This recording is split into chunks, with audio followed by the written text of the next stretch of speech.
We are in week 6. Last Friday was just a little bit crazy, so I did not get to record what we would be doing in week 6 of the Spanish Immersion Kindergarten. So today is Tuesday of week 6. I am going to go into my classroom. I'm here about 15 minutes before my contract time so I can get some recording done to talk all about what we've been doing. Just personal life has been very crazy. I do have 6 kiddos in my care. I am responsible for 6 children. And it's fall sports season. We're still in our classroom. Feels like going back to routines and procedures. The honeymoon phase is definitely over. So yesterday, Monday, we spent a lot of times going over what it looks like to be in the kindergarten classroom, what it looks like to walk like a student in the hallway, sit like a student at the carpet, and how to work quietly so we're not a distraction to friends. So it has been quite a difficult week, I will say that, but let's get in here and look at what we will be doing as far as content.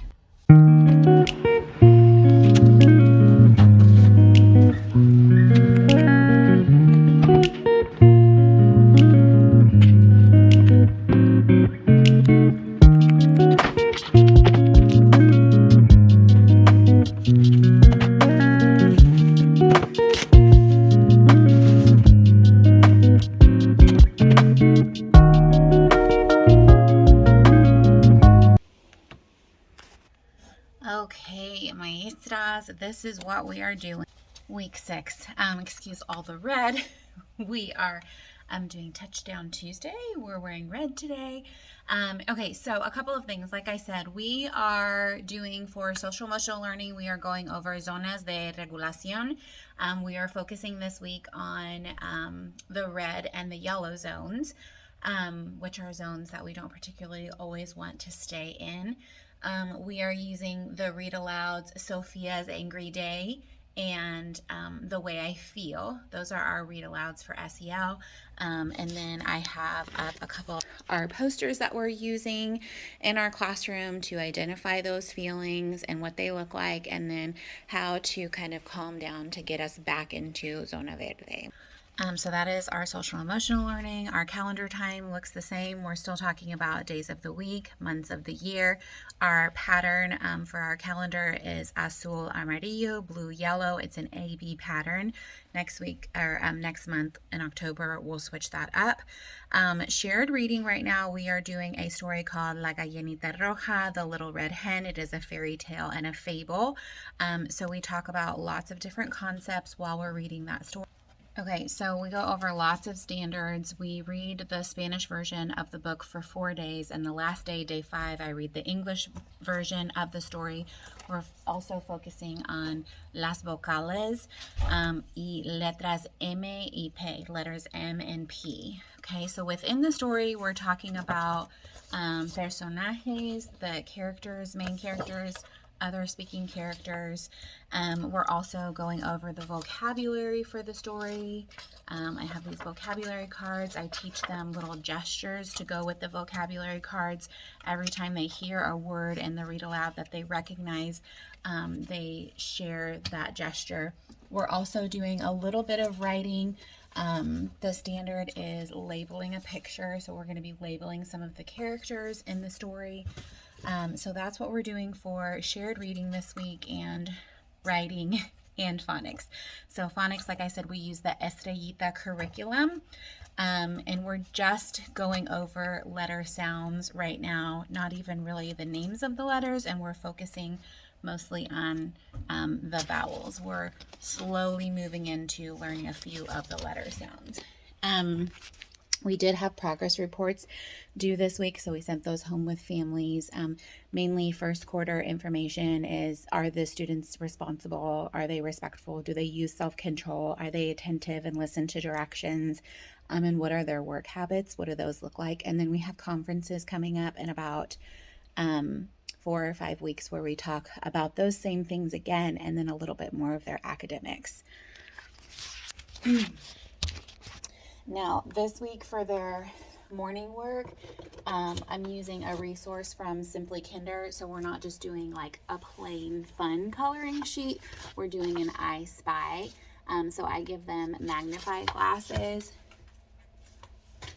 to use at their desk. I just made these. These are in one of my sight word resources. So I just give my kids these and they go through looking for the number. When they find it, they color it. So that's their morning work today. We're doing that every day this week. They're doing numbers 0 to 4. So that's their morning work. And then as far as, these are my intervention folders that I use for both of my groups of kids. I have 44 kids total.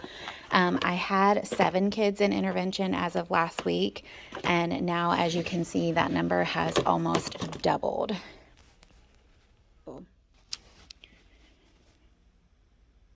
Okay, my morning bins are still the same, still going strong. My kids are still enjoying all of these activities. I haven't added anything new, and we're in week 6 of school, so that's really exciting because when they start getting bored of the activities, that normally means that either I need to purchase some different items for my classroom, or maybe we're done with play and we want some more academic materials. So I haven't started adding in any academic materials yet. Probably in second quarter, I'll switch out a few of those activities for some phonics and some math activities. Since I can't hang anything on my wall, my little blind anchor chart is growing. We've got our numbers to 9 and we have our vowels up here. This is one of the sorting activities that we worked on this week during phonics time. Just calendar basically looks the same as it did before, except for we changed the month. I am rotating out the dollhouse and the kitchen, so every other week I switch them just because it gets a little bit loud when we have both of them open. So we've just been alternating one week dollhouse, 1 week kitchen, and that's been working out perfectly. Another thing that we added in this week is our classroom star jar. So if we get a compliment, in the hallway or in the cafeteria or from another teacher, we are able to add a star jar. I'm pretty sure I purchased that on TikTok Shop actually for super affordable. So we've gotten 3 stars so far, and I just introduced that maybe last Wednesday or Thursday. We had gotten our first compliment in the hallway, so I went ahead and implemented that. Let's talk a little bit about Fluency Centers. So Fluency Centers is a time, okay, yes, it is Thursday of week 6.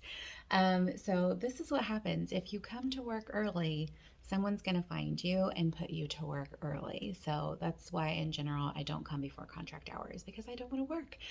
But here again, I am here 15 minutes early before contract time because I needed to finish this week 6 video.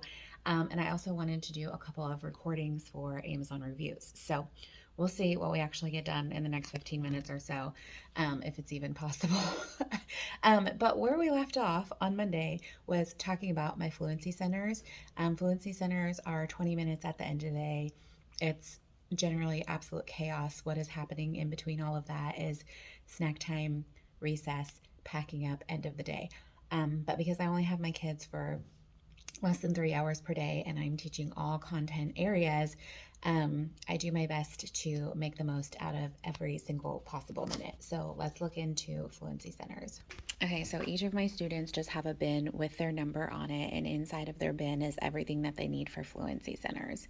Now, if they're not working on math problem sets, math homework, or handwriting, which is what we're doing for Fluency right now, they can either grab a book from down here and they're just looking at pages and trying to make connections to stories that they've read before or stories that they've heard in the English language. None of them so far have even minded that they're all in Spanish. This is what their handwriting notebooks look like. Now, this stack of kiddos is just kids that don't necessarily need to work on handwriting because their handwriting is already really good, so their stack is still here. We may or may not use. Okay, for math fluency, my very amazing aide puts together these packets. They're all of the practice sheets, exit tickets, and homework from Eureka Math that we don't have time to do, but I also don't send it home because it's in Spanish. So I will sit and work through these with kiddos who need help, and then I have a good group of kiddos who can do them independently. And then if they finish the fluency activity for the day, they're allowed to do a puzzle at the carpet, and then by then the 20 minutes should be over. They've had recess, snack, and they're packed up for the rest of the day. This is the progress on our read aloud this week. We're doing La Gallinita Roja, so there's a little bit of phonics, there's the vocabulary words, and then we're talking about main character. Okay, so that's week 6 in a nutshell. Stay tuned. I will not be doing a recording for week 7. It is a short week for me. So I won't be doing a recording. I'll probably come back and talk about week 7 and 8 in a combined video. So see you then.